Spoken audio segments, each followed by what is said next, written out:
Yes,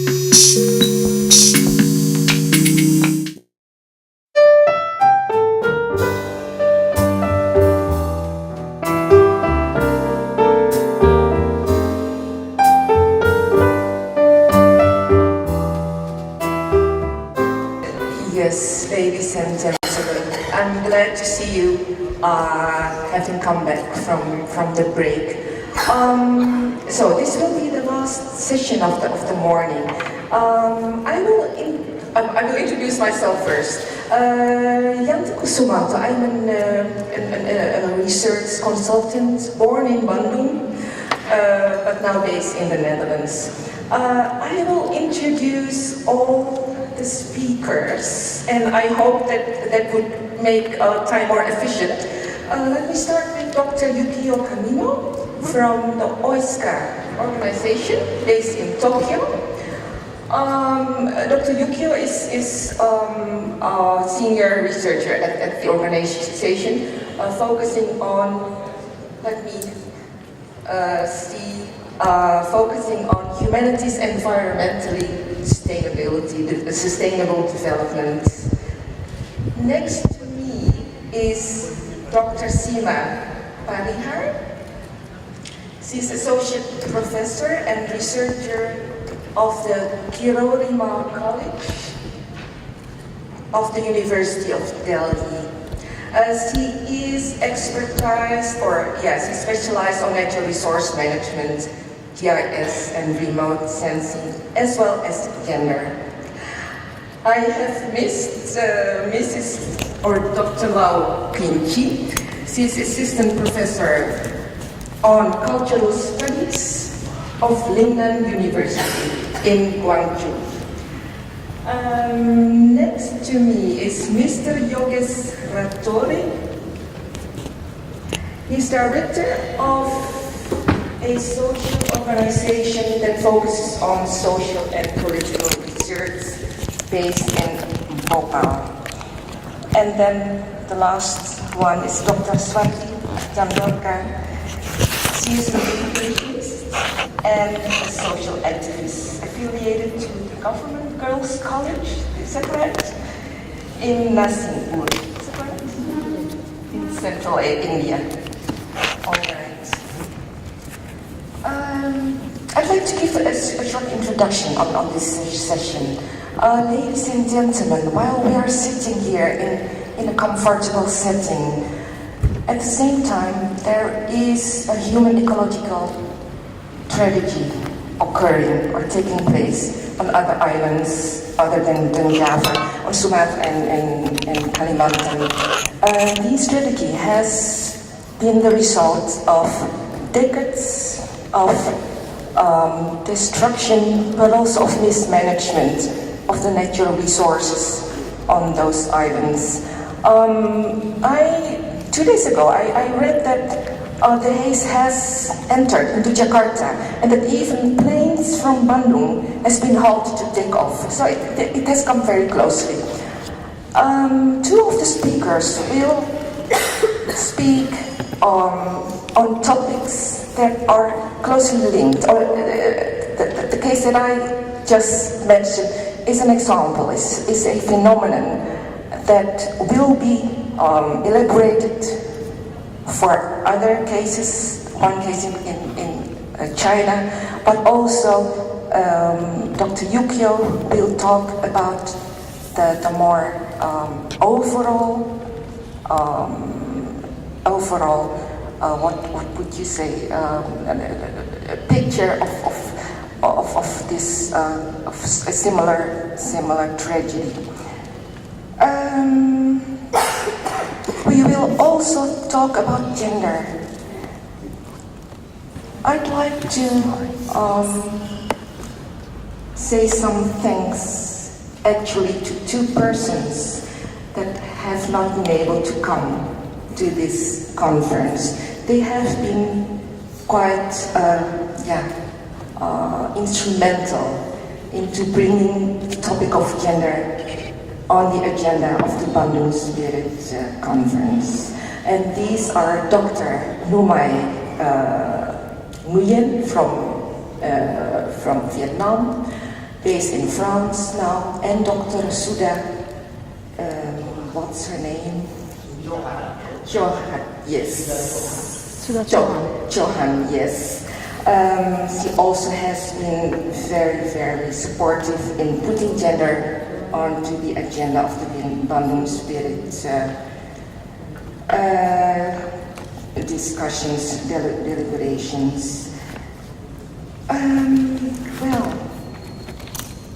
I think I will give the floor to the first speaker, Dr. Yukio Kamino. Dr. Yukio, excuse me, apology. I want to request all the people to stick to the time, not more than 15, and the shorter the better, not more than 15 minutes. Please go ahead. Okay, I understand, and since my clock says 11:45 now, so I will finish by noon. Ms. Eliska, could you distribute the handouts? To ease our communication in a limited time, I did prepare the paper handout, which is a collection of quotations from more than 20 sources, and it corresponds to 10 main questions. And even after going home, you may look at them and reflect on it, and perhaps find it useful. If it's not interesting to you, perhaps you can hand it in one of your friends who is ecologically concerned. First, I'd like to introduce what I'm wearing. I'm wearing this not just as a Japanese traditional costume. It's about ecologically expressive. And my family used to be merchant during the samurai period. And this cloth reflects on it. For here, it says Kamino. It's my family name. And Kamino family's family mark was eagle feathers like this. And so it's animal. And then the shop's name was the tree maples, if I put it in English. And so it has design of maple leaves. So, and in addition, Kamino means, Kami means sacred or God, and no means field, those wild field. So it's all ecologically expressive, and it was designed before the modernizing capitalism arrived at Japan in 19th century. And now very few people, except for some really conscious ecologists, would be making this kind of cloth. And this was just a staff's uniform for the merchant shops workers. And they were naturally selecting those nature, subjects. But few of us can come up naturally like that, unless it is environmentally conscious conference. Well, second, I'd like to introduce the abstract. What you have on the paper is only the title. The title was to describe in few words about the abstract which I submitted in summer. It's just one paragraph. It reads like this.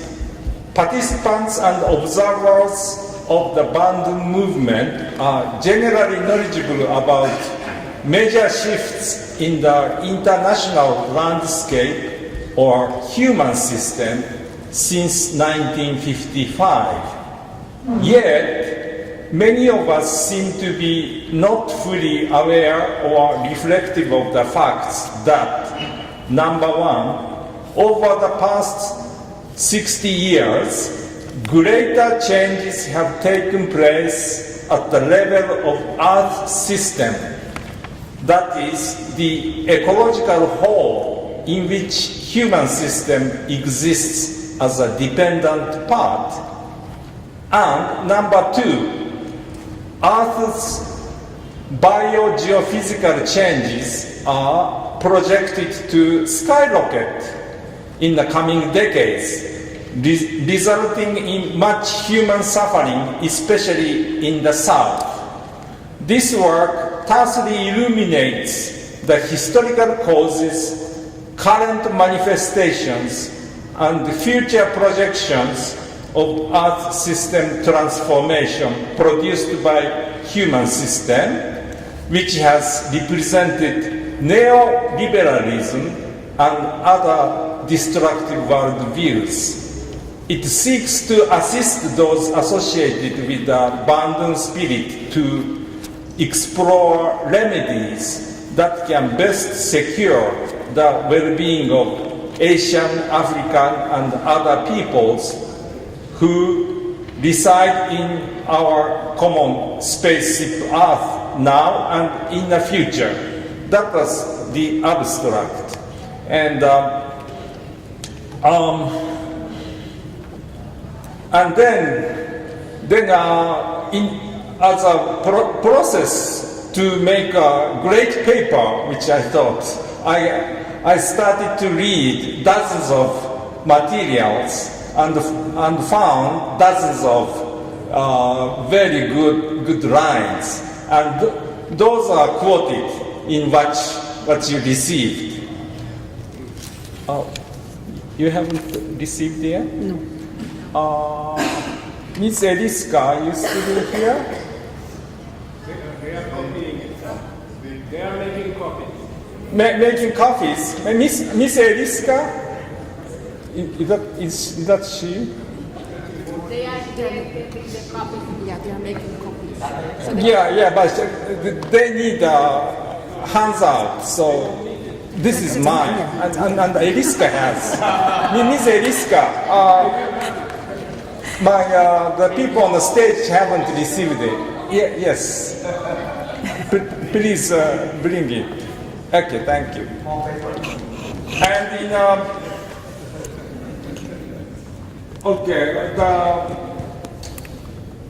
one simple way to put forward what I wants to say is what I already said to the Declaration Committee. I titled Inputs to Final Declaration Committee from Ecology Seminar. And it says the state of the world and the specific case or problem, proposal for government, and proposal for academia. I guess I can finish reading it before the time comes. Number one, state of the world. Humanity has prospered for millennia under favorable conditions of Earth system, a planetary whole involving air, atmosphere, water, hydrosphere, land, geosphere, and life, biosphere.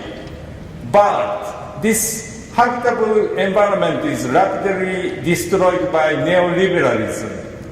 It views our home planet as, quote, resources to be exploited for profits, and is drastically changing the interactive patterns of Earth's spheres, of those air, water, The specific problem out of this is that global warming and climate change by the intensification of carbon dioxide and other gases in the atmosphere. This looks like a number one threat. for now at least. The massive burning of fossil fuels, deforestation, etc. are warming Earth rapidly, causing heat waves, droughts, storms, and floods, sea level rises, etc. Okay? And the third point is Earth's temperature of the first half of this year was hottest for the available records, and Earth will likely warm by over 4 degrees in this century. In this century, it means only 85 years left, and we will have the hottest Earth in 15 million years. So we be aware about it, that we are changing the Earth system, and Earth will be very different place by the time that your grandchildren would be running the world. The West or North is the culprit, simply speaking. The reason one, 65% of CO2 emission between 1800 and 1950 was by the Great Britain and USA. Number two, much warming pollution since 1950 is attributable to globalization, the capitalist modernization pursued in West or North, who also imposed it on the rest of the world, including Indonesia, but more prominently China perhaps. And number three, US politicians received reports of the coming warming crisis ever since the mid-20th century, but ignored and even suppressed them. That's why we were not informed, and only now we are told that, oh my God, that suddenly we are heating up. No. They knew more than a century ago about it. So the proposal for governments, politically, governments must urgently agree on the moral and legal questions of the international class justice. Because of the shortening time, I skipped the specific parts. And economically, governments must urgently replace the capitalist regime as it commodifies and mutilates Earth system. And then here is that we are finding that Karl Marx was ecologically prophetic too, that his side is that no mode of production can emancipate us from the metabolic regime of nature, to which capitalism challenged and evidently failed. Okay, and finally my proposal for academia is, metaphorically, today's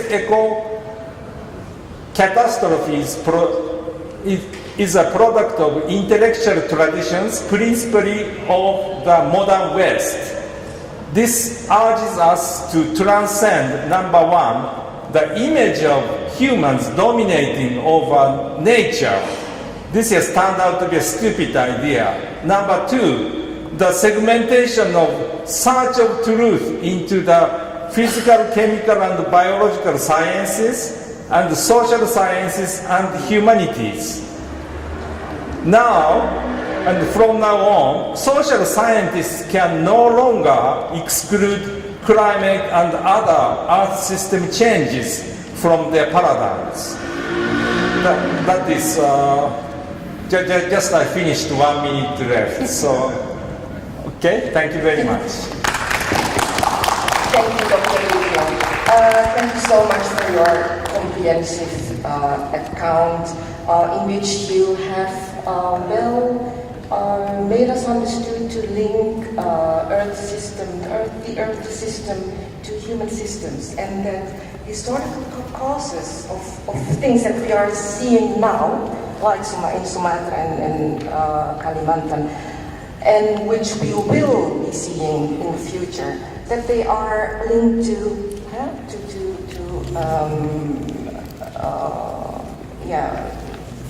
human systems and political economic systems linked to neoliberal and capitalist Western structures. Also, thank you for your input for the declaration, and I think that in the end of today's deliberations, opportunity will be shaped to take this up into the process of formulating the declaration. The next speaker, differently from what has been announced on the program, I will give the floor now to Miss. I'm sorry, Miss, your name is so difficult. To Miss Lee Kiu Chi on the topic. Let me read it out loud for you. Taking subaltern on title, taking subaltern and ecological perspectives on sustainability in China. Miss. Thank you very much. Mr. Kamino has set a very good background and the overall picture for our discussions on the question of ecology. I will speak more about China, taking China as a case study, but then the problems encountering China are also those encountered by other emerging countries and other developing countries on the one hand, and generally by all countries on earth. About China, I think whenever it is referred to, there are the discussions often become very emotional. Some people hate China, some people love China. There are phrases of admiration, there are phrases of contempt.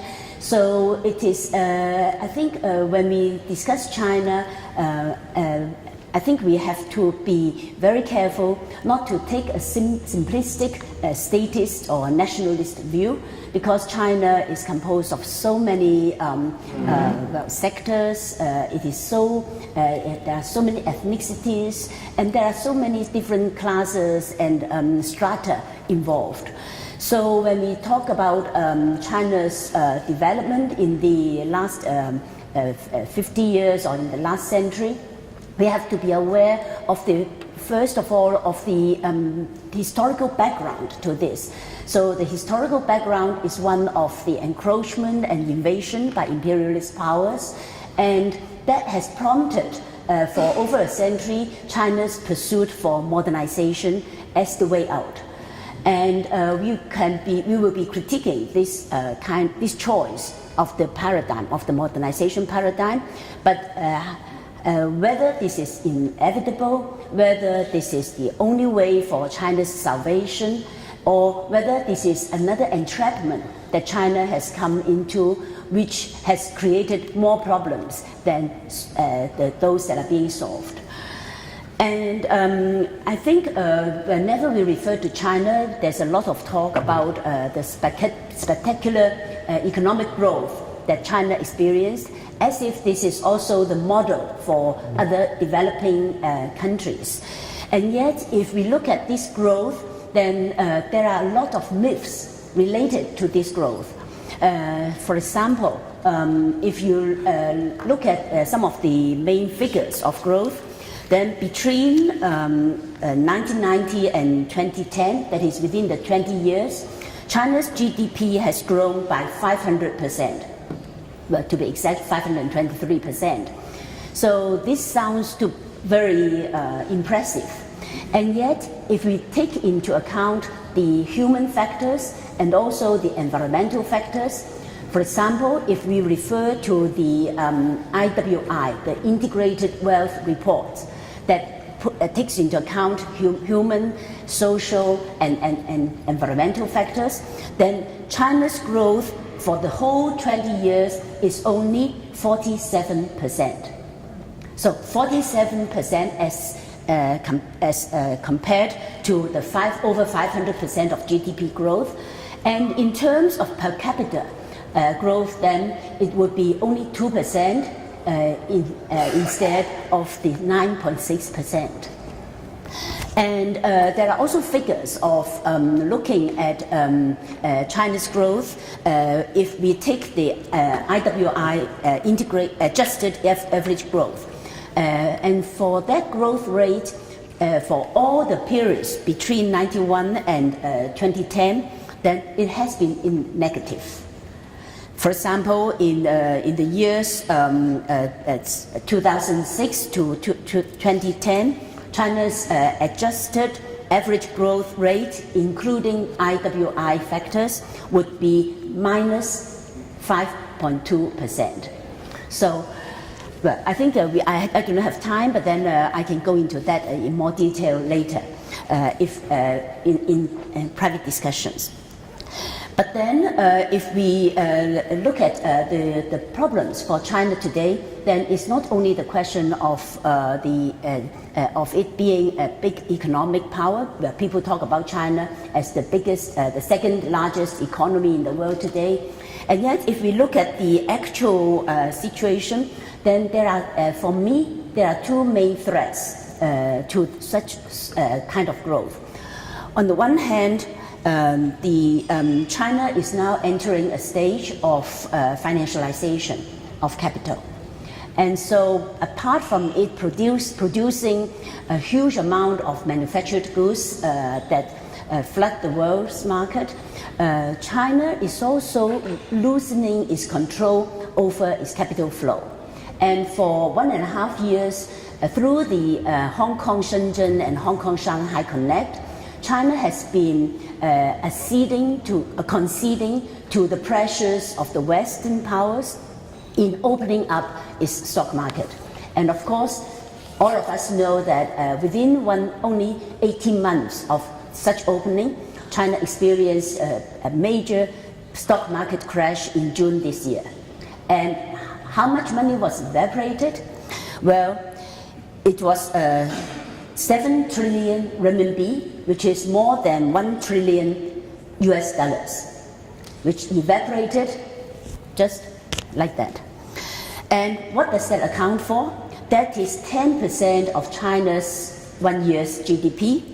It is 26% of China's foreign reserve, and it is 23% of the total import-export value of China.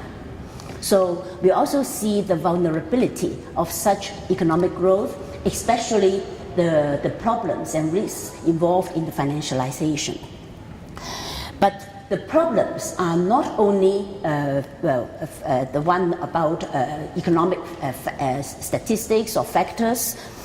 So for example, we also have alarming developments such as China's total debt now be accounting for 280% of its GDP. So the kind of debt that burdens China now, especially with the real estate bubbles, etc., then that would be a topic for further discussions, and I do not have time to enter that into that today.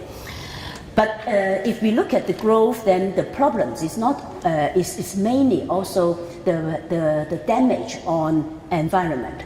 Why is it? I think some of you may wonder that China could afford to produce such cheap manufactured goods, $10, and you see all the 100 yen shops in Japan with all sorts of goods. And so if we look at the actual situation, China is actually gaining very, very little in the manufacturing of such products. It is taking a lot of cheap labor, and more importantly, it is putting the environment into such production. So we are also using up the resources of future generations when we have all the environmental degradations and impacts in the manufacturing of such goods. So some Chinese scholars say, is China the world factory, or is China a factory owned by the world? And if we look at that's why I feel we should reckon with all the contradictions and the complexities when we look at China's growth. On the one hand, well, it is indeed true that a lot of a large section of the population has been lifted out of poverty, and China achieved its millennium goal 6 years ahead of the anticipated time, and yet we still have 3.6. And yet China's extreme poor still constitutes the world's 3.6% of the world's poor, and in the and on the other hand, the supply of such manufactured goods then also helps lift or enhance or improve the living conditions of a lot of poor in the world, although it's also creating problems in jobs in the different countries. So I will not go into some of the details of the two case studies I discussed in my paper. You can find this in the book. That is the last paper in the book, Bandung+60. And because of the limitation of the words, what you see in the book is only half the paper that I wrote. You can find the full version on the Global University for Sustainability website and on which I've uploaded all my papers. And in that paper I discussed two case studies. One is the question of water in the in how China's demand for energy prompted it to develop hydropower. For example, the Three Gorges hydropower, the Three Gorges Dam that you, of course, all of you know about. And now China is also entering into a very dangerous arena, which is the multiplication of nuclear power plants. And so we have had the tragedy in Fukushima, but then the question is, do we learn from these lessons? And what is it that prompted the leaders into ignoring the consequences, the dire consequences of nuclear power plants or of mega dams in exchange for some immediate interests and immediate gains? The other case study that I dealt with in my paper is the huge water diversion project. That is because the northern part of China lacks water.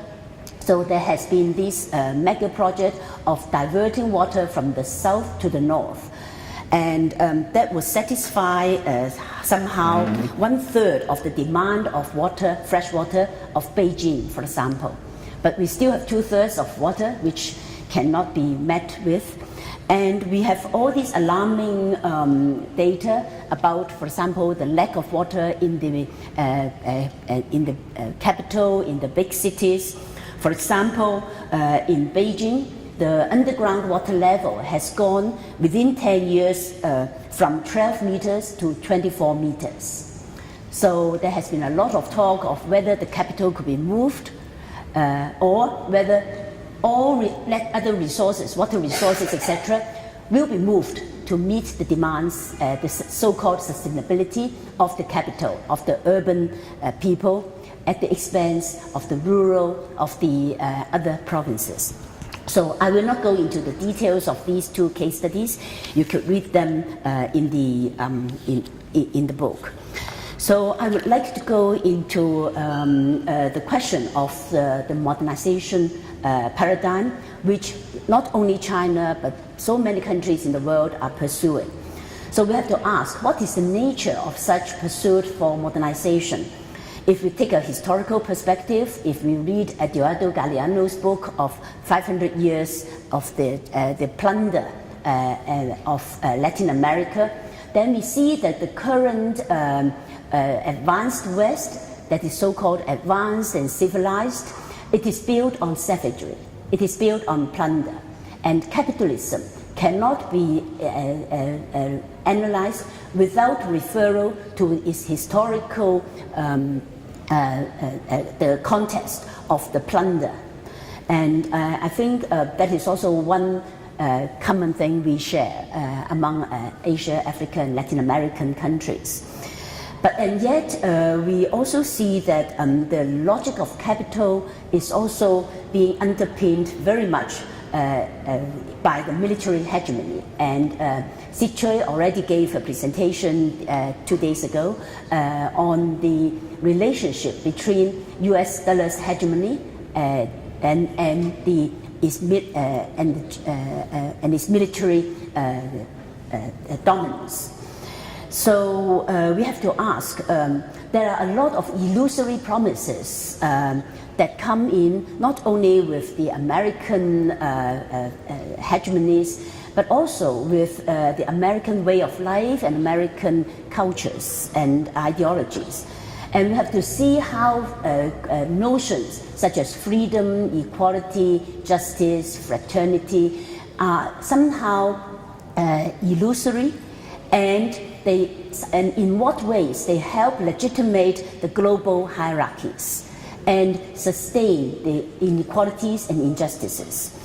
So when I would, well, with 2 minutes left, I would like to go into the question of how we should be consciously taking up subaltern perspectives and also ecological perspectives when we look at the world we are in today.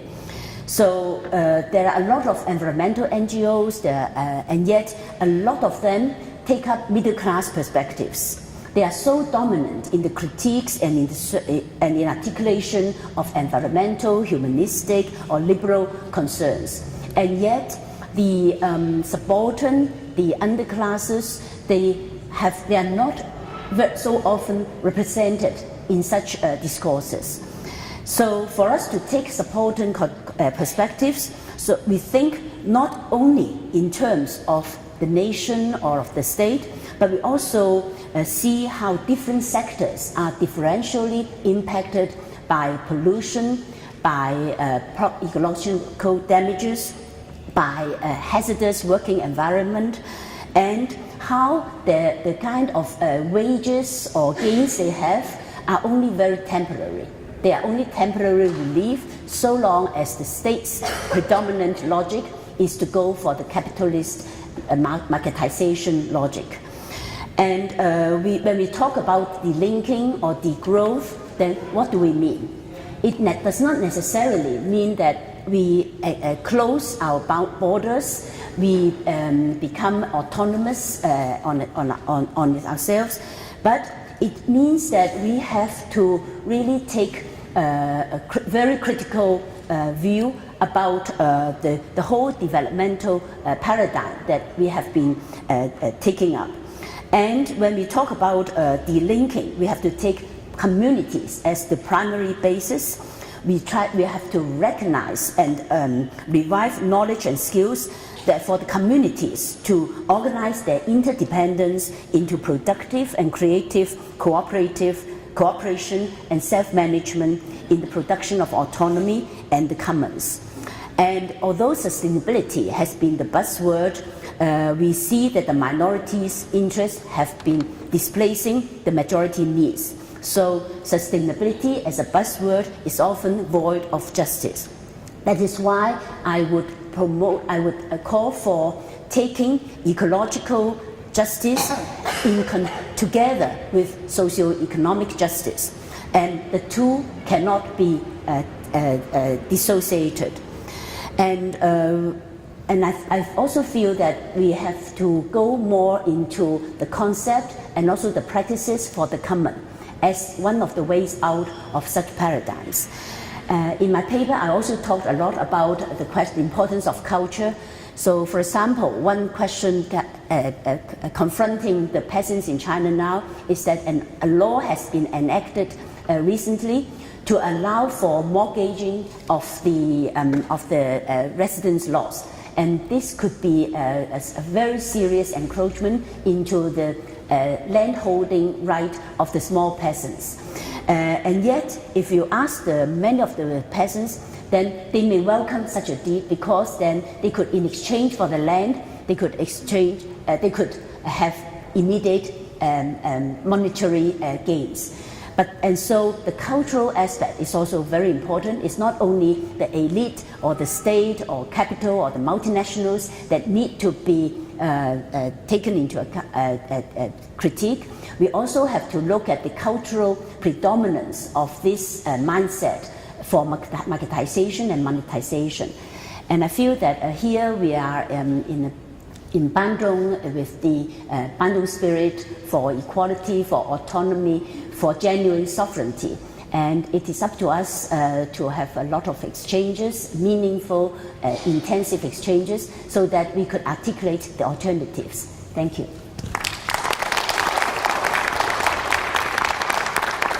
Thank you, Dr. Lau. I think to me it's a bit difficult to make a summary of your impressive talk. So it brings you to promote the book. A large part of your presentation can be read into more detail in the book. I just want to point out 2 points that came into mind when hearing your impressive talk. So we have to be very critical about current or dominating modernization paradigms,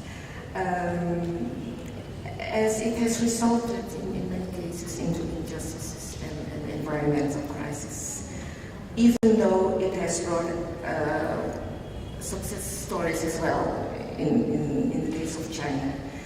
That is one point. And the other point that I'd like to underline is that in exploring new paradigms, we have to connect ecological justice closely to socio-economic justice. Thank you, Dr. Kunchi. The next speaker, I'm sorry, the next speaker is Dr. Seema Parihar on the concept of gender and agency and spaces of conflict. The floor is yours. Good morning, all. The title, as you see, is Women's Agency and Spaces of Conflict, Reconceptualizing Resistance.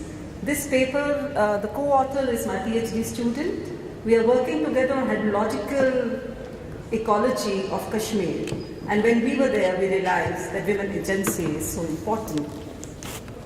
The key words of the paper are women's agency, spaces of conflict, and reconceptualizing resistance. Just at the outset, as Yanti said, I like to recognize Nami, Yanti herself, Bev, Sudha as women's agency, because of whom we today have gender as a section where we all are going to discuss about it. There are 3 assumptions which I've taken, and this study assumes the relevance of women's agency in shaping the Bandung spirit because of the 3 assumptions. 1, intrinsic relevance. It's only when we think of women in terms of agency, we can think of them as giving individual well-being and quality of life.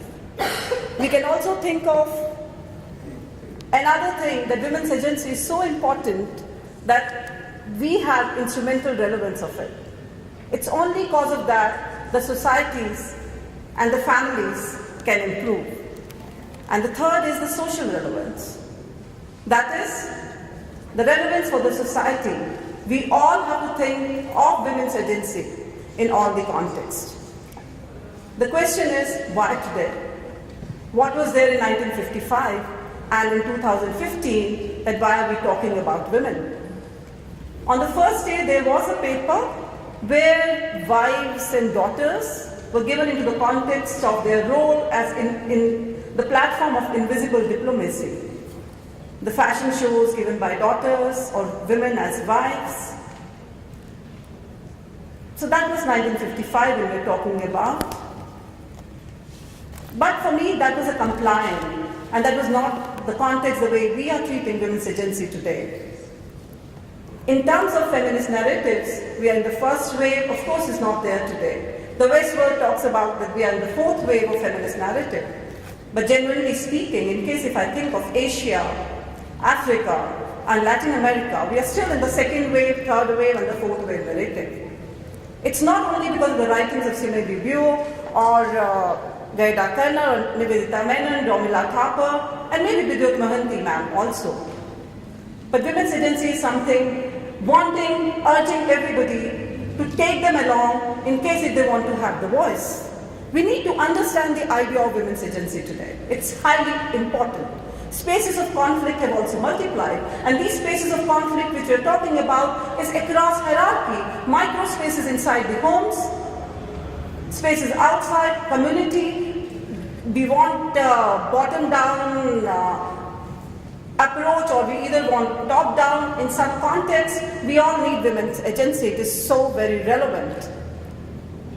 I do not want to say anything why in 2015 we are there. Whether we are missing or present, whether the search or introspect yourself. 35% of the women worldwide have experienced either physical or sexual intimate partner violence. These are the recent reports of 2015 and 2014.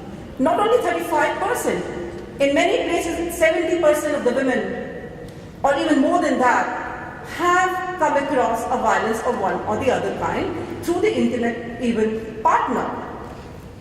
59 countries have no law against sexual harassment at work, and 46 countries have no legal protection against domestic violence.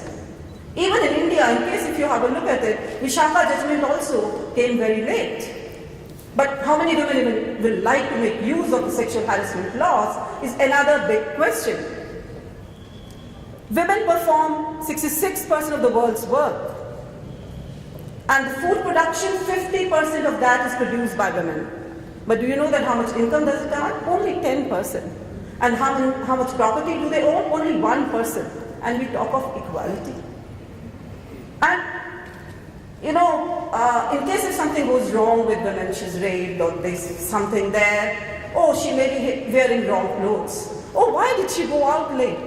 Why is she sitting so much in the front of Facebook? Blame game starts and we talk of solidarity.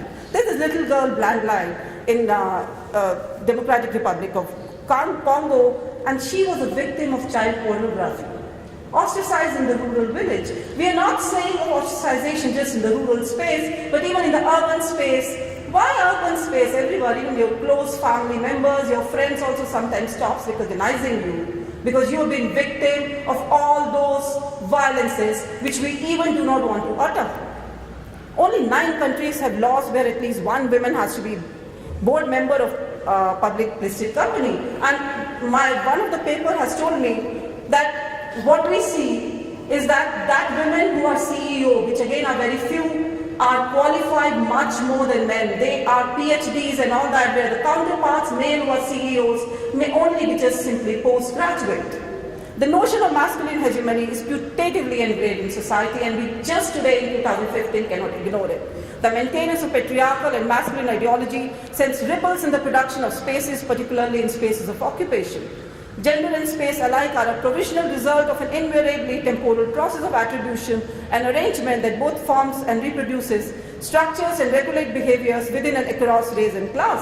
If I just want all of you just to raise your hand that are genders at parity, can you please raise it? How many of you agree that genders are at parity? Are genders at parity? I do not see a single hand, and that is the reality. Empowerment is not the word which I like, but my conferences on women have told me, I want equality. And empowerment will come to me automatically. Empowerment is a word that has come through again the Western, the liberated society, who thought empowerment is something that we're fighting for. My experience of making these two gender atlas for India, a thematic perspective, and gender atlas of India, geospatial perspective, where I collated together 160 plus gender disaggregated data, and for the first time it's happened that all the data is collated in the world, I've come across that, yes, women want a voice.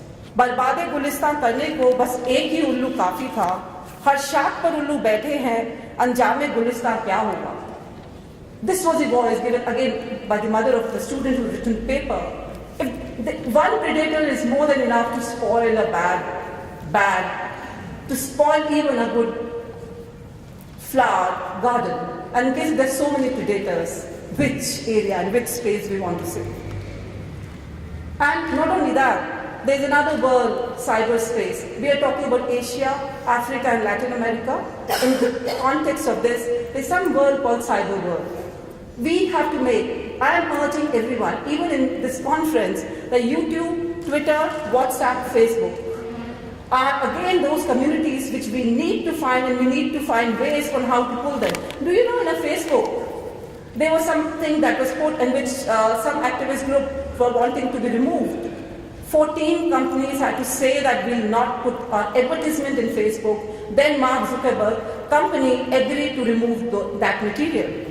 Hacking, impersonation, surveillance and tracking, harassment, recruitment, malicious distribution is something which is so very common and which we all do not even know. Twitter clearly says, I cannot have a policy for your security and safety. WhatsApp again says that I cannot do it. YouTube, at least among those four, YouTube is the best. So we again have to intervene in today's time if we are wanting collaborations, if we are wanting South-South dialogue, we have to find ways of doing it. These are the, so what I mean is, in case if you have a look at it, what are we talking about? We are, next slide. These are different projects of the cyber thing. Next slide. Yes. So what are we talking about? We are talking about patriarchal structural violence. We are talking about patriarchy. We are talking about masculinity. If you see any of those advertisements or recruitment of military, so many people are against it. Why women are going through that space? Sexist norms are so much ingrained or embedded in our minds that we do not even think that there is something else which is there. Biased values are just there. In those new digital borderless spaces are there. Repression, violence through wars and conflict, domestic violence, sexual harassment at workplace, rapes, molestation, and I can go on, and the 15 minutes will be over. In case if you see this map, this is a sex ratio we talk about, especially if you see, it just topsy-turvy once you have a look at it. You see those red things where the sex ratio is what? It's a number of women per 1,000 men. It's less than 900 women in that space. I mean, even women, I'm talking about boys, even women are not allowed to come out of women's body because they are girls. And the word say Brunatya in India, and many of them like that. The situation is just so bad. But again, now the case is, the other map that you can see red, where women have reported. But I'm very happy in India that now we have NCRB data, which is at least collecting information, which is at least collecting data on the criminal, and cases are being reported. But again, they are very few. But all this is one side. All this is one side. But despite all this, I do not consider women as docile bodies. Women have always configured new spaces of resistance. That is something why we all are here. And thank you, Dawes, for giving us this voice. A case study of women of Jammu and Kashmir, I would just like to say, again, a region which many of us may be familiar because of the beauty of the region. It's in the northern part of India.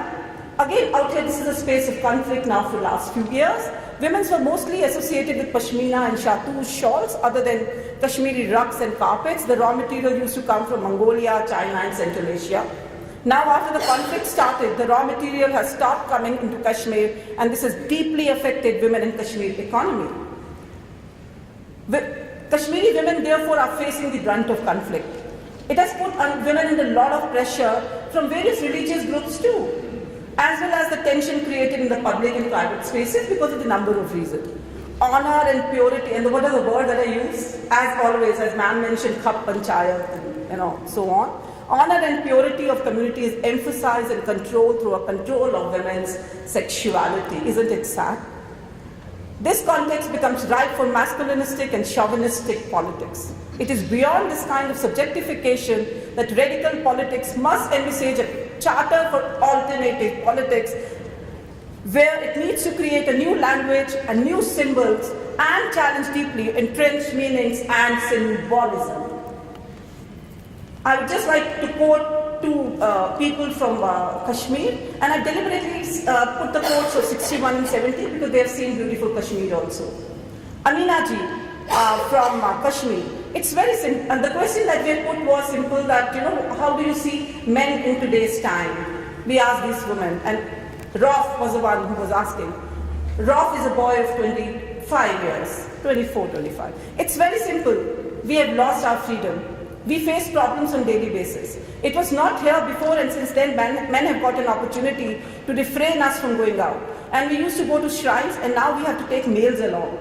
We can't even go to our fields nor the forests. It has become difficult for women here. Men have become very protective, and that is not good. Small children preach religion, and they are born of us, and they teach us. Can you imagine? They give us lectures. I have to go now and milk the cow, say salam to Peerzada and take care. That the one woman who was responding to us was known to the father of Raouf. Faruqa Banu in Anantnag, it's a straight question. Will my husband and son know about it? I do not care actually. Men are men. They are happy till the time we cook, wash and do all the work and produce children. And they want us very obedient. But if you say anything or argue, they'll start fighting and at times beat us up. Like previously, we could go to shrines and now we can't. They question it, and little boys are becoming very religious and putting restrictions on their mothers and sisters. This is not good. Women were better before. We used to go to forests and sell the produce and earn money. Now we can't do that. Why are you asking this question? You will do the same thing tomorrow. To Raouf, she was saying, we'll be doing the same thing to your own. You also know what men do to women. Leave it. It wasn't get bene, it's horrible, I say horrible. May Prophet be with you. Don't forget to say salam to Peerzada. Through this, following these various lines of integration, the history of conflict is sought to be understood as an intersection of heterogeneous spaces that form the lived experience for the Kashmiri women. The narratives of violence against women are numerous, and we can have a separate conference on it. Sexual violence has been globally and historically acknowledged as a weapon of war. This exclusion is also firmly anchored in our thinking on space, dominated by the notion of homogeneous space, which serves to legitimize domination of one space. But again, as I said, that women, besides all this has happened, there's something that that's the reason we have given birth to everyone. Something comes, and that's what the offering. Against this background of violence and oppression, we have also witnessed a rise in the number of women offering resistance and striving to change the equation of the conflict. The women in militant, and this is what is agency. The women in militant outfits and their active role in the mass incidents of stone pelting are common in Kashmir, if you've been there. Women's activism is visible. I've been going for a lot of carrying capacity programs in Jammu and Kashmir, giving a manual, and then you find that they're actually active and they want to bring change. Some recent incidents which you all also may have read in the newspapers, the fatwa being issued against an all-women rock band and its subsequent dissolution represent a pertinent example of how questions of desire, freedom, violence and agency are being reoriented in a rapidly transforming social space. Conflictual process there involving larger question of self-identity.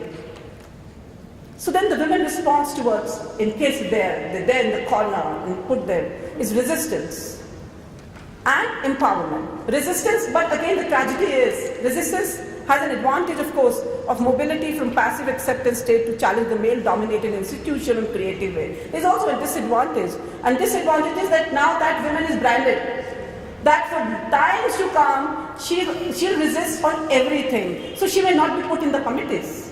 Nobody wants to have that, the women who has a voice, or the empowerment. Advantage is women experience gender equality. Disadvantage is that compliant women are excluded. An assumption of universal desire for empowerment. Oh, she's an empowered woman. If I marry her, she may also become very powerful at home. That generalization is something which we all have to do it. So either she becomes an instrumental or she becomes a compliant. Instrumental in a sense if she's wearing veil and she's being respected by a male for her intellect and not for veil, then she becomes an instrumental. If she's wearing a veil and she thinks that will bring her closer to heaven, then she becomes a compiler and it's a meaningless agency. This distinction we all need to recognize. So let us understand this women's agency, which again I feel that the Bandung conference now in today's time we have to take it forward. It's a complex group of rights, knowledge, sexual agency, personal abilities, skills and personal authorities. All this together are the ones who make it. So supporting women to believe in their power and have the ability to act on behalf of their own sexual needs, desires and wishes, supporting women to have sexual agency. I would define female agency as the active role of the female in a particular genre or endeavor. Traditionally, women have had little agency in most cultures.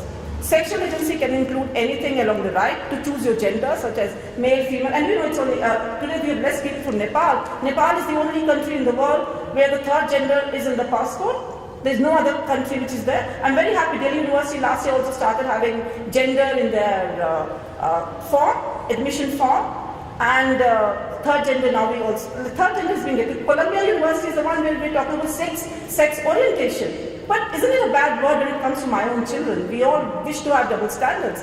The ability to give consent to participating on or declining a sexual activity and having your desires honored. Whether you want to have a girl child or you want to have a boy child, we have data which are given by NFHS report in India also, that many women also want sons. It's not only that men want sons. And in Punjab, you know, like sometimes you find if husband has beaten a woman, so what? Pati nahi to kiya hai. Husband has only beaten me, so what? Ability to choose safer sex practices again. When women now, this is what we want. When we are making a charter, when women are in charge of making things happen, when they can affect the world around them, we say they have an agency. The role of agency is the title of this conference, which is this 2 days, enhancing the role of scholars in promoting people-driven Asian African partnership. That is something, that's the role of agency for me. So now we need to have a project, and where we need to ask the research question: Asia, Africa, Latin America, and also that cyberspace. We may start off a project through this conference on which set of conversion factors have a higher influence on women's agency and consequently on our empowerment. That map which you see, I'm so happy that today gender mainstreaming is happening in India. These are the maps where you have judges in High Court and Supreme Court. Similarly, this map which is there right below the two maps, you're finding women in Rajya Sabha and Lok Sabha. That's a place where women's agency can be activated and make a difference. And even in Africa and even in Latin America, you're falling behind in equality if you look at the map which is there. So this is the research question we have to all start our project with. What now? We need to change social norms related to the acceptability of violence, subordination of women. Masculinities have to be redefined, promote non-violent masculinities oriented towards equality and respect, develop intervention that respond to the specific patterns of violence. In each context, space and time, geography actually matters because it is the behavior and it is the mindset, that is the word, which we have to change collectively. Women's agency, these are the 3 S which we all need to evolve. S, of course, not for Seema, sensitization, safeguards, and sanctions. We need to define in this Bandung spirit of 2015 if we are wanting to take it forward. And I'm so grateful to Janti, Bev, Nami. I mean, Nami is not here. I'm feeling as if, Sudha, that we were the ones for all 1 year. And Davis was nodding, yes, all right, do it. And he was, and in the Paris seminar where women were introduced, one is so very grateful. Sir, to you. I want to say S for sir, because you helped us in taking this. What now? P is not for Parihar. We need to prevent oppression, violence, inequalities against women. We need to protect women from oppression, violence, and inequalities. We need to prosecute and investigate incidents of oppression, violence, and many times I just want to say, there was a Dalit woman in Kerala. She was raped by a Brahmin boy. Why people did not want to take it forward? Because how can an upper caste rape lower caste women? Then there was this woman in Africa. She was, while the case was dropped, ultimately in the final end, that this girl was not virgin, so how could she have been raped? I mean, this, something definitely need to be done. And today what we need is gender therapists. As I said, the second wave feminism, third and fourth wave feminism are blending together in these 3 regions, which we are going to take in terms of South-South partnership. So we have to talk about gender therapists. We have to create a cadre of gender therapists. The ones at least who are sensitive, who understand that women and gender. And I'm so happy that today we talk of gender and we do not talk of women. Women's collective voice. This is the photograph which you see on this thing is the first women bishop in Africa. So this thing is, and these are women CEOs in India who I'm so proud of. And these are the present day political women. Women's collective voice will create an environment where women's voice can coalesce into a collective voice promoting women's agency and greater gender equality, which is the aim. In the end, I just need to voice that Faiz Ahmed Faiz. Birds, if they snatch my ink and pen, I should not complain. In the blood of my heart, I should not complain. Even if they seal my tongue, I should not complain. For every ring of my chain is a tongue ready to speak. Thank you very much. Thank you.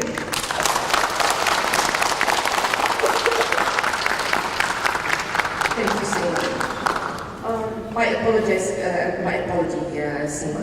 I forgot to recognize your leadership in bringing together the working group gender first, working group gender, and to have led us in moving towards this conference. I'd like to continue immediately to the last presentation due to limited time, so please, the floor is yours. Thank you. Namaste to everyone. And first, let me thank Seema for making my work quite easier. All the background about which I wanted to put before you has been really displayed in a very fantastic manner by Seema. Thanks, Seema, for just listening my work.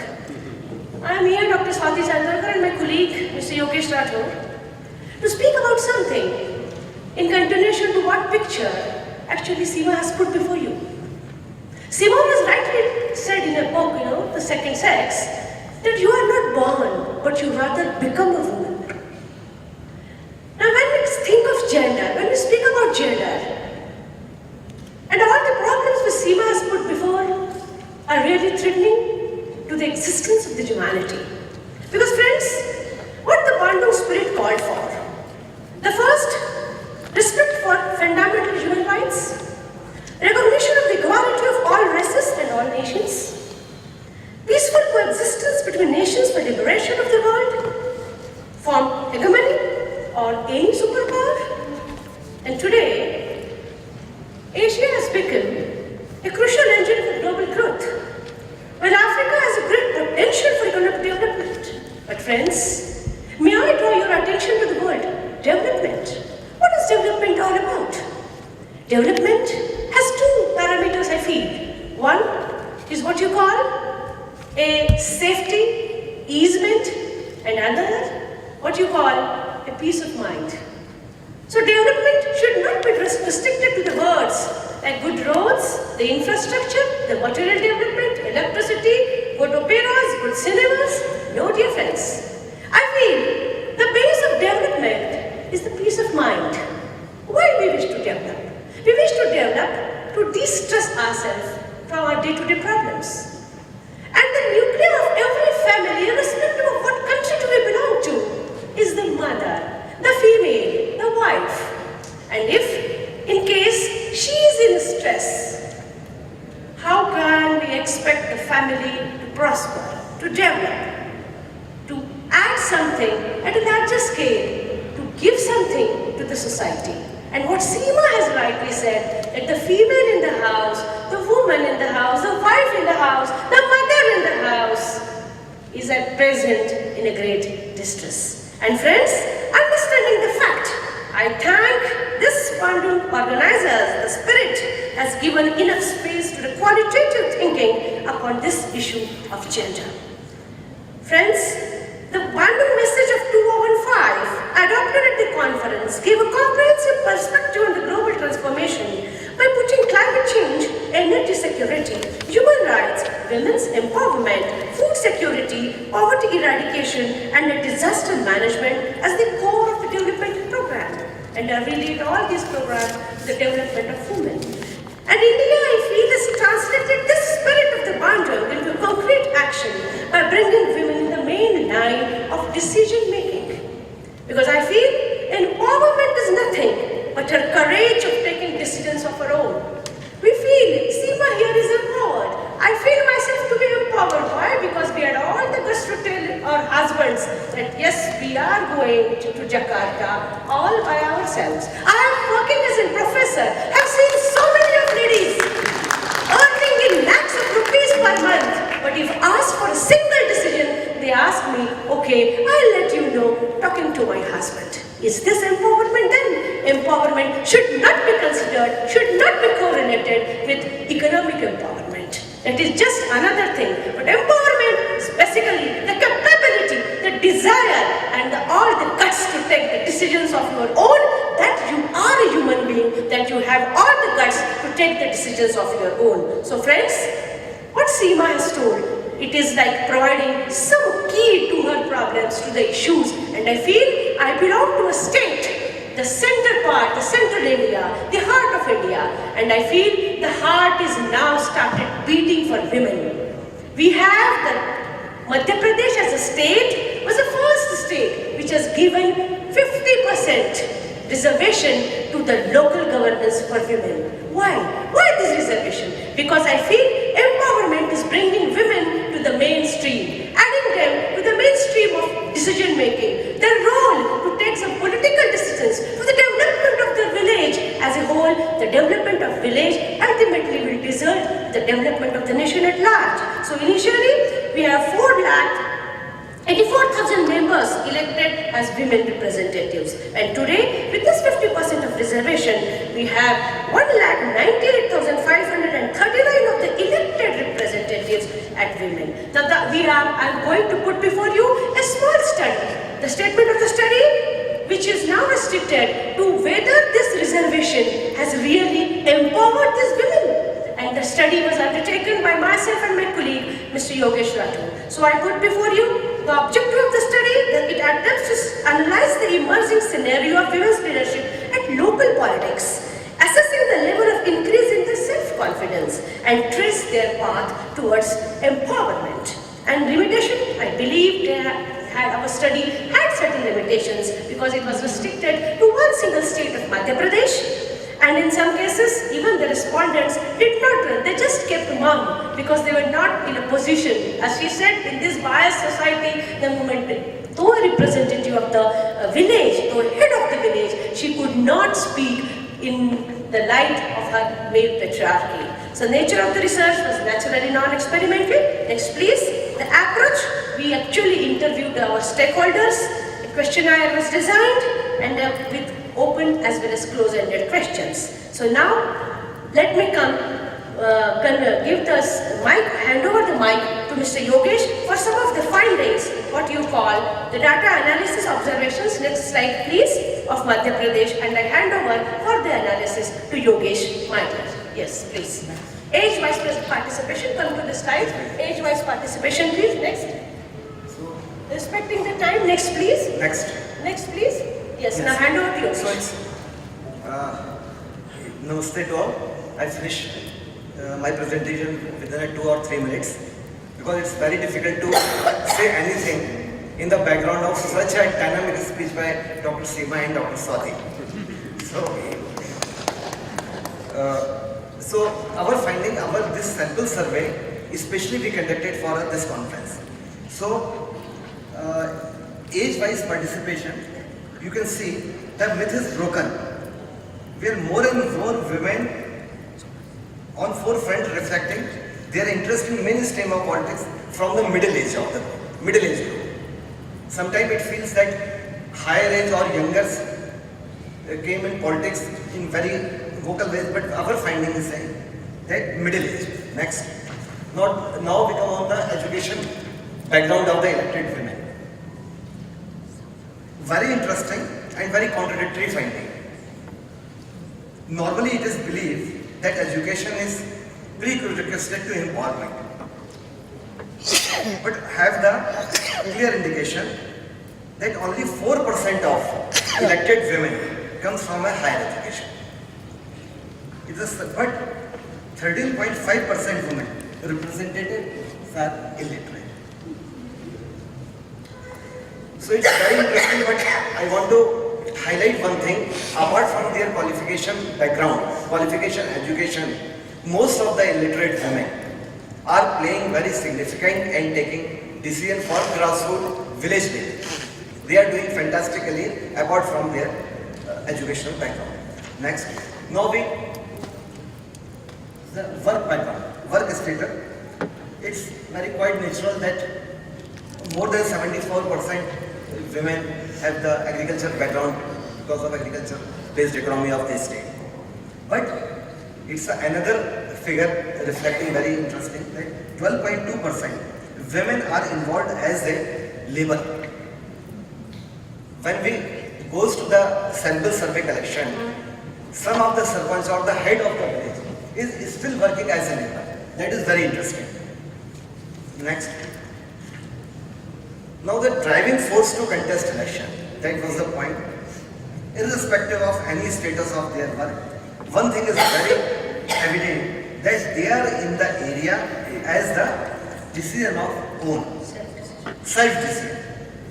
It's about 46%. So according to the study, that 45.9% of the elected representative had contested the election as per their own wishes. This is a very positive growth in the direction of empowerment as it indicates later dependency in the taking decision.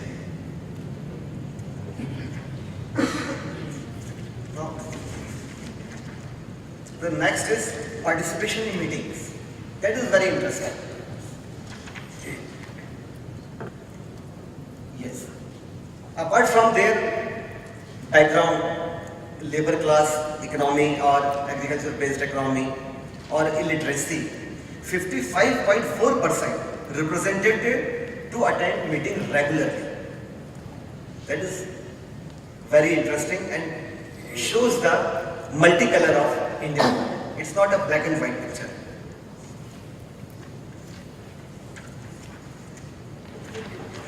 So it must be noted that reservation has played a major role in enhancing the self-confidence of women and making them empowered. After being elected is a very interesting and important development.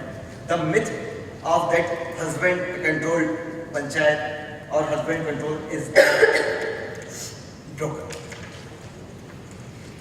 Next is,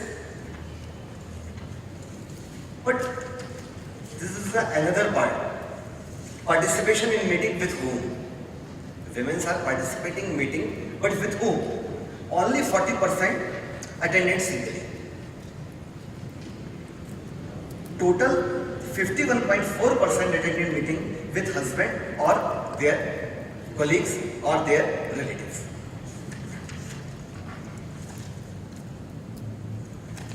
So now we question about the issues. Next, issue raised in meetings. That is very interesting. The primarily issues related to road, drinking water, toilet, sewage were raised by the elected women representative. It becomes obvious that representatives have given priority to basic amenities and structural work during meetings. Next. So now we come to the knowledge about rules and regulations. On asking about their knowledge regarding the Panchayat Raj Act and other rules of the Gram Sabha or village committees, maintaining accounts, drafting proposal, 24.3% women denied of having right knowledge about the same.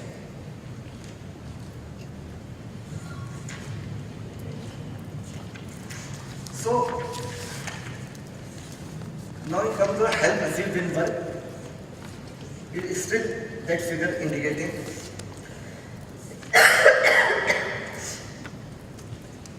that is only 4.1% women express they have received help from the government officials. 56.8, yes. So this is all the background from the, once again I to mention one other thing, confidence change after election. Next.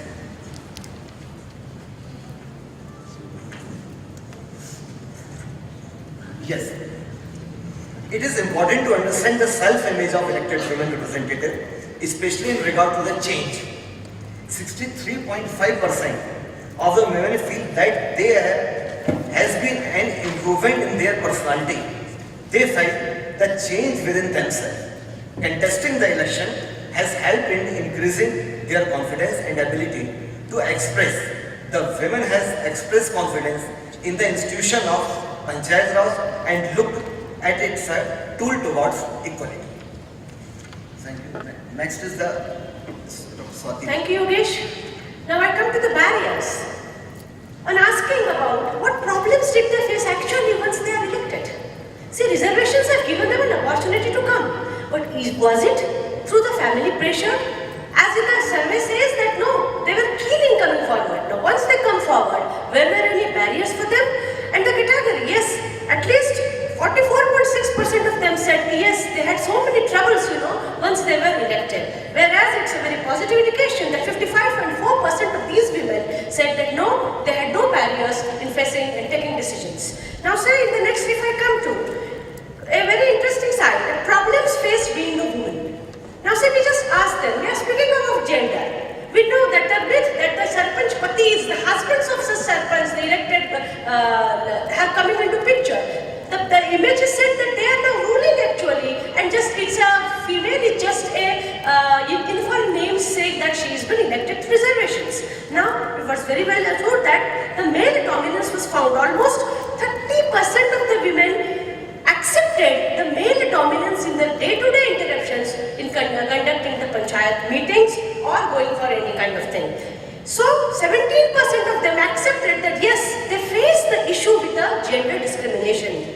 Whereas, very interesting fact, the government is speaking so much loud, spending millions of rupees on these issues, but still there was a lack of total government officials to these females who were now elected and who were on now post. Now then, 10% of the women accepted that they hesitated to speak. They could not speak. Though they were elected, they had a parda before them. They just covered their heads, and they just sat there only because they were made to sit in the meetings. They hesitated to speak. Where the family pressure, yes, most of them said that they worked under family pressures. So the problems were many. So I come to the conclusions looking at the time. So friends, to conclude with such a survey, which we specially conducted for this conference, I say that a majority of women clearly perceived enhancement in their status. The reason in this is enhancement is seen in their holding the panchayat post and in their potential work to help for the local community. There is a quest.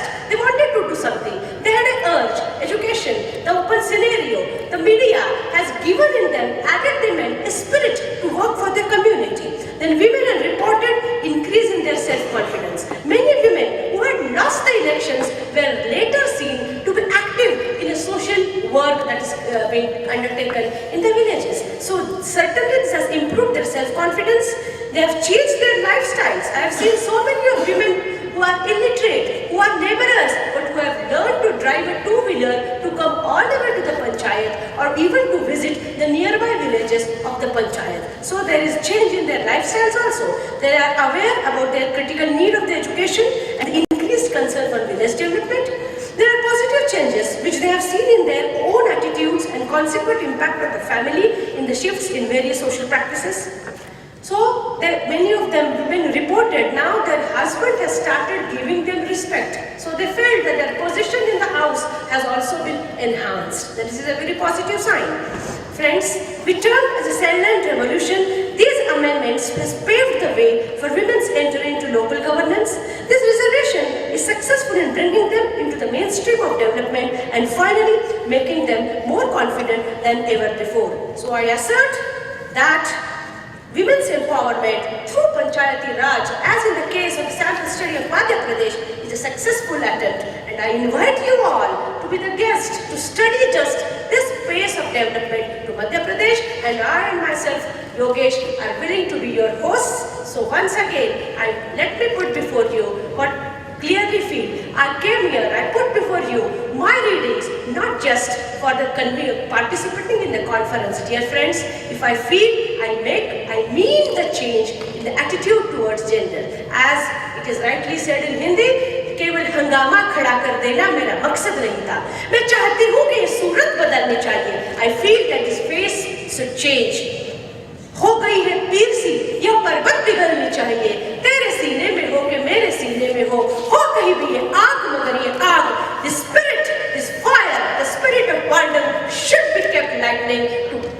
major change in the society, the attitudinal change in the society. And to finish, to conclude, I request the host of this Bandung, Mr. Darvis, you take the initiative. I once again thank Seema to adding gender to this issue. And now let us, before we depart, frame a group of gender that is exclusively working with the Bandung spirit, a group of gender to commemorate so many conferences in major countries, and we speak about gender with a lightning torch. Thank you. Namaste. Dhanyawad.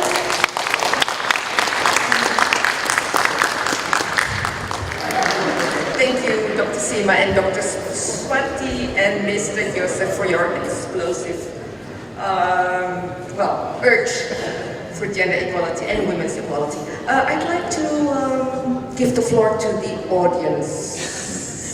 Yes, here's one question.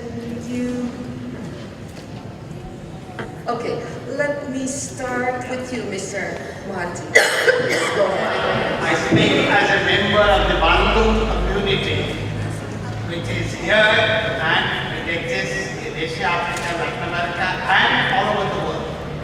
I think this panel was a model panel, theoretically sound, conceptually very enlightening, and has worked out the framework of analysis.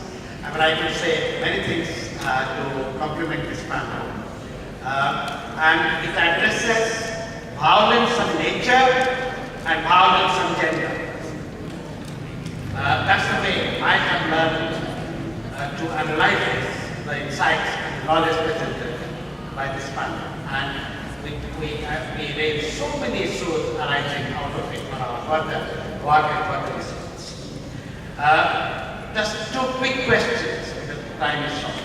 Perhaps one question, excuse me. One to nature, one to gender. One to environment, one to gender. That we see appropriation of the sustainability discourse, the environment discourse by global capitalism. And all our elite institutions and government bodies and so on. So, Professor Kamino, Professor Raouf, would you suggest what should be our main vantage point to intervene and cope with this challenge? Should it be culture? Should it be some other practical things? I would like your main vantage point to cope with this challenge of appropriation of environmental discourse by hegemonic capitalism. A small question to the wonderful presentation of Seema. The wave analysis, from Rostow's stages of economic growth, Giddens' waves, third wave of democracy. I mean, we have heard about the waves of research, waves of things. That is and we find a lot of insights, no doubt, from the 4 waves, 6 waves, whatever. But I think world history and global discourse has other ways to capture the multidimensionality of the sources of agency and limits of agency and possibilities of agency. So can we have an alternative way to the wave approach to gender discourse? Yes, sir. Yes, sir. Thank you very much for the time. My name is I'll be speaking tomorrow to different roundtables, ecology and economic tables. And it's a very interesting because some of the things that I will talk about, it's really connected strongly with especially 2 features in this discussion presented by Dr. Kamino and Kiki. So I would just like to chip a little bit and pass them all the way to the forum today. Okay, first of all, to Dr. Kamino, I think this is just part of the notions that I would like to bring forward as well. Probably the problem with ecology is that it is often considered as one field partition. So, for example, we have our Bandung Spirit Conference now. We have 5 sectorals: culture, ecology, economy, politics, spirituality, religion, and to transfer transversal, history, and gender. All 6 of them except ecology has their own majors in the university. General study, economic study, and so on and so forth. But there is no really like ecological subjects by the means of education subjects, majors. So how do we explain what ecology is? For the rest 6 others, we can explain it clearly. And this brings fundamental problems with ecological problems. For instance, I'll go back to the conference. We have the panels tomorrow, 2 parts of ecological panels. The first will talk on architectural urbanism based, second environmental studies, third oceanography, fourth on the wet civil engineering, and the 5th on biology. And the second panels will talk mainly on food engineering. It's all covered in ecology. It's too big. There's no focus on ecology, and maybe we can enhance that by focusing a little on what ecology is, because it never defined anyway. So that's the first notion. The second notion is from the economic perspective. This is very interesting, and Professor Lakinchi, you put forward the question: is China the factory owned by the world? This is very interesting. Why? Because one of the subject that I decided to pull down for tomorrow's presentation is that it was about the BOP track, the base or the bottom of pyramid economy. It actually set the track. I'll just put forward a very quick thing, just for the general public. So the BOP, I was talking about the volume-based commerce. The idea is that the revenue generated from slight profit operations engaged in a very large,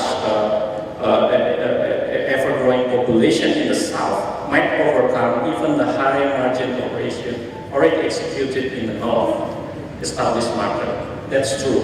So, but the problem is once we start operating this BOP on the global south regions, the economic territory, new territory, it enhanced in a way, yes. Circulated economy faster, yes. Less unemployment, yes. But the company that run this are multinational companies with a capital flow that always go back, so all the profit goes back to the northern region.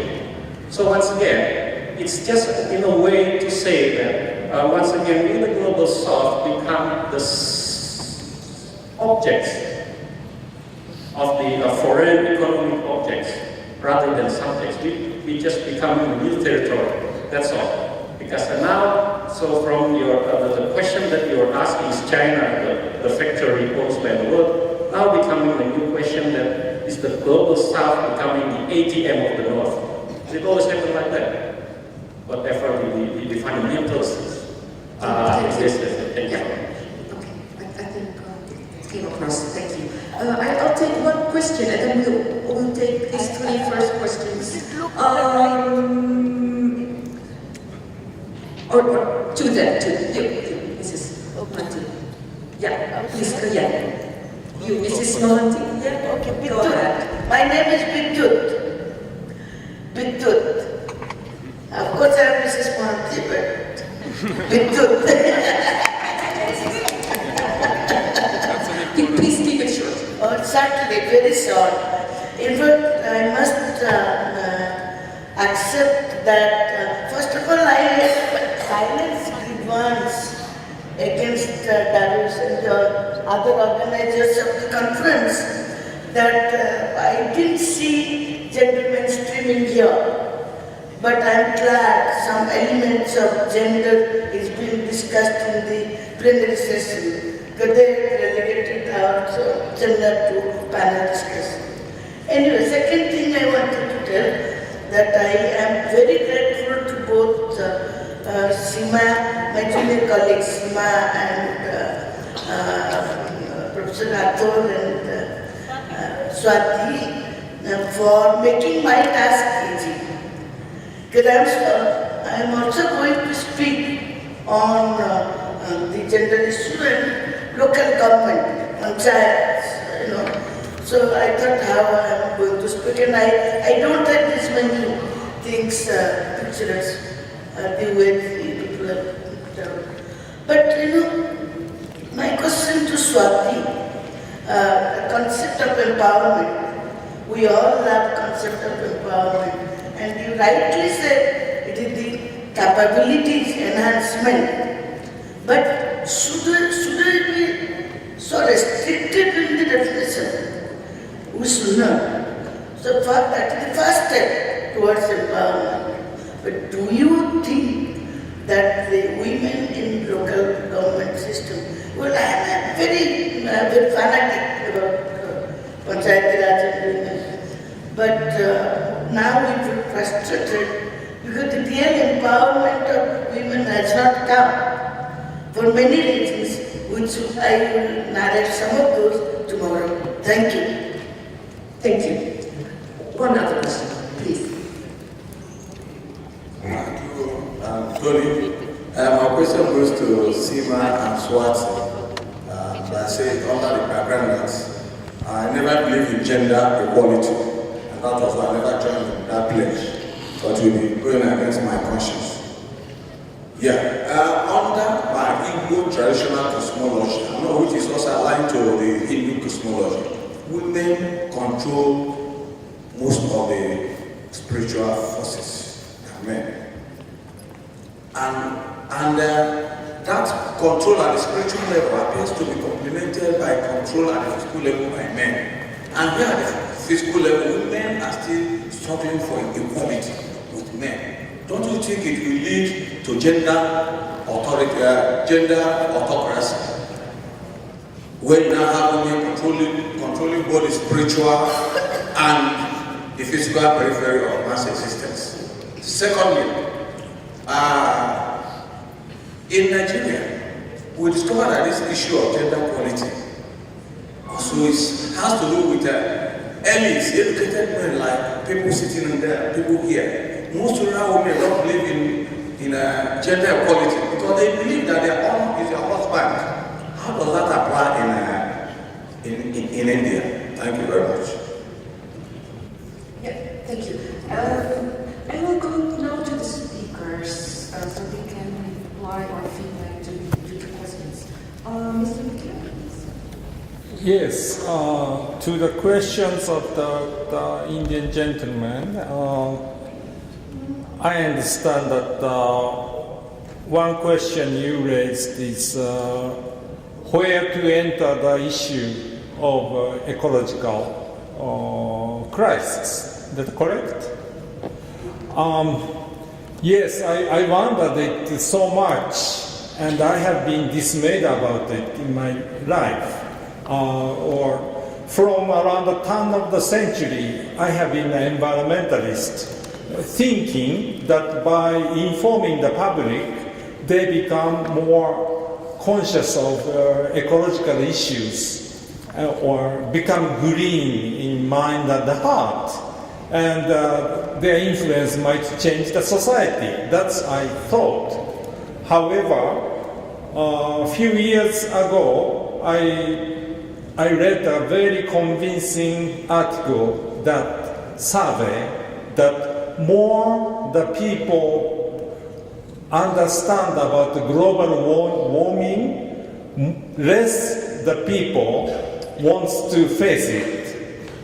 Just by hearing global warming, how serious it is and how terrible it is, they are overwhelmed and just decide not to face it. So I stopped circulating, oh, here is another bad news, so I let you hear you kind of things. So people, not only government, which is very bad, but governments are very bad, but even individual people have a psychology of denial, not think about global warming and let's have a materially satisfying life kind of thing. And regarding the international justice, which I think is relevant to Bandung movement very much. I skipped reading, but I did write down about the international/class justice. Number one, who is responsible for the transformation of Earth on which ground? So who and which grounds? Number two is who are obliged to do what? For instance, accept the environmental refugees by the northern countries. That could be one way, or to finance the environmental some policies in a southern country. Who are obliged to do what to whom? The victims include even some poor people in rich countries, and some people in rich countries, poor countries, are emitting more CO2 than some poor people in rich countries too. So this is a very difficult process, but I guess we have to talk about, at least exchange views about who are obliged to do what to whom. Okay. Regarding Eka's pointing that the papers I got to chair are so diverse in aspects or kinds, and so there is no coherence in it. And yes, I do agree that for academic subjects, academic conference, it should be more focused. For instance, urban ecology, or something like that, and or about the climate change or something. However, for one thing, this is a social movement in which many people do not know the seriousness of ecological issues, and it's multifaceted. Just one problem with so many faces, aspects, and so it may be good to have those diverse papers. Anyway, those are the ones I received in response to my terms of reference. And here is another answer to you. You did say that the term ecology is never defined. Didn't you say so? However, if anyone bothered to look at the internet and press the ecology, and then it showed the TOR, which is written by me, and I knew I share Eka's concern very, very much, that the definition of ecology is... I'm sorry, could you please show it again? Yes. Just I finish in 20 seconds. I wrote, by ecology, the seminar refers to the relations between people and their environment. I wrote on the first line. Thank you. Yes, please. Okay, the first question, what could be the entry points for change? And I think, of course, that should be on various levels, state change in state policies, challenge to the power of the multinationals, etc. But what I would stress is that something that we could ourselves be involved in and be engaged in and be able to change. And that is how we can enhance the abilities of communities to defend their commons and to manage their commons. And by commons, I mean, for example, water, land, and other resources, which should not come under the category of ownership. It's not a question of whether it's privately owned or publicly owned. It should be, the common should be shared. And so that is the first point. Second point is, I think what we could ourselves be engaged in is for ourselves to change our own mindset and our cultural values. And for example, these days in Bandung, we see the headlines of newspapers about the forest fires. And can we see the contradictions and the irony in the forest fires? That the multinationals, they are burning the forests and emitting all the carbon dioxide, and in the name of growing palm trees for clean agrofuel, that will help reduce the carbon dioxide. So there is such irony and contradictions in our everyday lives, and so when we fight against these injustices, then can we ourselves be able to see the situations from the point of view of the subaltern, from the victims? Gatius Divac had this famous quote, "Can the subaltern speak?" So the question is not whether they can speak or whether they can articulate themselves. The question is whether we can hear, the others can hear. Can we hear and listen to the plight of the victims of Fukushima, the victims of the indigenous communities? So it is also a question of whether we ourselves can change in a lot of our horizons and our perspectives. And lastly, about the question of degrowth, there need to be the degrowth, there need to be de-urbanization, there need to be a reversal in the channeling of all resources, so-called resources and people and all to the north and to the centers. And I think this agenda of talking about degrowth and delinking and in favor of the interdependence of communities and their relationship to nature, I think this is very inadequate in our pursuit for and in our debates about alternatives. And I hope we can further pursue this. Thank you. Thank you.